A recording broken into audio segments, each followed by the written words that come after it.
ప్రియమైన వారలారా, యేసుక్రీస్తు నామమున మీకు నా శుభాకాంక్షలు. ప్రభు అయిన యేసుక్రీస్తు మీ మీద ప్రేమ అక్కర కలిగి ఉన్నందున మీరెప్పుడూ సంతోషంగా ఉండాలి, సోలిపోకూడదు, సరేనా?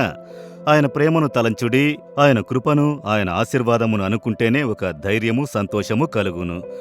నేను నించుని మాట్లాడే స్థలములో ఒక కట్టడము చూస్తున్నారు కదా, దాని పేరు దేవుని ఇల్లు. దానిపైన ఆకాశద్వారమని వ్రాయబడి ఉన్నది కదా. ఇదే మాకు యేసు విడిపించిన పరిచర్యలో కట్టించిన మొట్టమొదటి ఒక కట్టడము ఇది. మేము అరుగు మీద కూర్చుని ప్రార్థించే సమయము.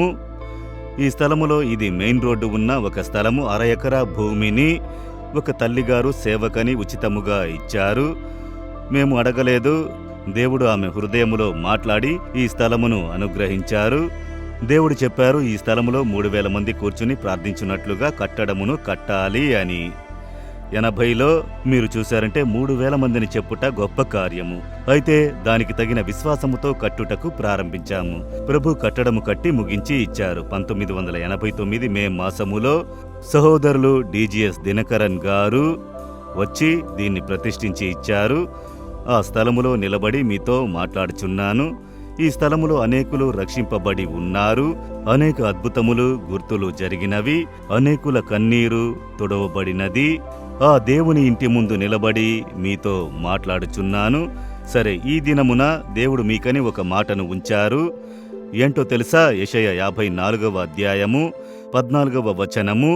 నీవు భయపడనక్కర్లేదు, భీతి నీకు దూరంగా ఉండును, అది నీ దగ్గరకు రానే రాదు. ఏదో ఒక భయము హృదయంలో ఉన్నది కదా, అది దిగులుగా మారినది. ఆ భయము అధికమై అలాగే దిగులు, ఏం జరుగుతుందో, ఏమవుతుందో, ఎలా జరుగుతుందో అని చెప్పి దేవుడు చెబుతున్నారు, నీవు భయము లేకుండా ఉందువు, దిగులు పడనక్కర్లేదు, అది నీ దగ్గరకు రానే రాదు, దూరంగా ఉండును, అది నీ ప్రక్కకు రాదు. ఎందుకంటే నేను నీతో కూడా ఉన్నాను, నేను నీ చేయి పట్టుకుని నడిపించుచున్నాను. అందువలన ఈ భయము, దిగులు దూరముగా నిలబడును అని దేవుడు చెబుతున్నారు. అయితే హృదయంలో భయం ఉన్నదా, దిగులు ఉన్నదా? ఏమి కార్యము? అప్పుడు యేసుక్రీస్తు తోడుగా లేరా? యేసు తోడయుంటే భయము ఉండదు కదా, దిగులు ఉండదు కదా. అదెలా ఉండకుండా ఉంటుంది? మనం లోకంలోనే కదా జీవిస్తున్నాము. ఇదే పరిస్థితుల్లో ఉంటున్నాము. ఇంట్లో సమస్య, పనిచేసే చోట చుట్టూ పోరాటములు వస్తున్నాయి. సమాజంలో ఎంతో ఇబ్బంది కలుగుతుంది. ఎలా భయం లేకుండా ఉంటుంది? భయం వస్తుంది, పోతుంది. భయం మీలో స్థిరముగా ఉండదు. భయం మిమ్మల్ని బాధించదు. భయం వస్తుంది, పోతుంది. భయపడే పరిస్థితిని మనము దాటిపోతాము. భయములోనే మునిగిపోము.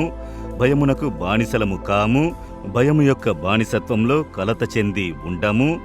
అది దేవుడు ఇచ్చే వాగ్దానము. కనుక దేవుడు చెబుతున్నారు, నీవు భయమునకు, దిగులునకు దూరముగా నుందువు, అది నిన్ను సమీపించదని. ఎలా అండి ఇలా భయపడకుండా ధైర్యంగా ఉన్నారు అని అడిగితే, యేసు తోడుగా ఉన్నారు కదా. ఈ దేవుని ఇల్లు కట్టుటకు ప్రారంభించిన వెంటనే ఎన్నో వ్యతిరేకతలు. 80లో ఇక్కడ పెద్ద మీటింగ్స్ పెట్టి, ఈ మత తీవ్రవాద సంస్థ ఉంది కదా, అప్పుడే మీటింగ్ పెట్టి అడ్డగించాలని ఊరేగింపు నడిపించారు. అనేకమైన పిటిషన్లు, మాపైన పిటిషన్స్ కలెక్టర్ గారికి పంపి వాళ్ళు ఎంతోమంది మాట్లాడి చూసినారు. వారితో ఇది మా సొంత స్థలము, పర్మిషన్ అంతా తీసుకుని ఉన్నాము అని అంటే అది వీల్లేదు, ఎంతో వ్యతిరేకత ఉన్నదని చెప్పినారు.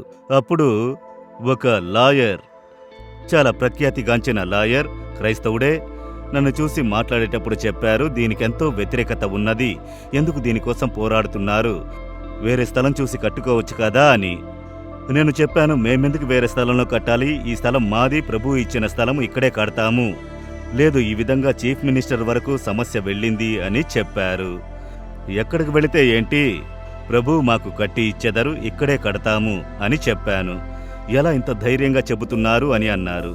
భయమునకు దేవుడు దూరపరిచారు. నేనున్నాను నీకు, నేను చేస్తానని చెప్పి. కనుక ప్రభు చెప్పినట్లు కట్టించి ఇచ్చారు కదా. మీ జీవితంలో కూడా జరుగును. భయపడే పరిస్థితి, భయపెట్టు మనుషులు, భయపెట్టు కార్యములన్నీ వచ్చినను యేసు నామములో భయము దూరముగా నిలబడును.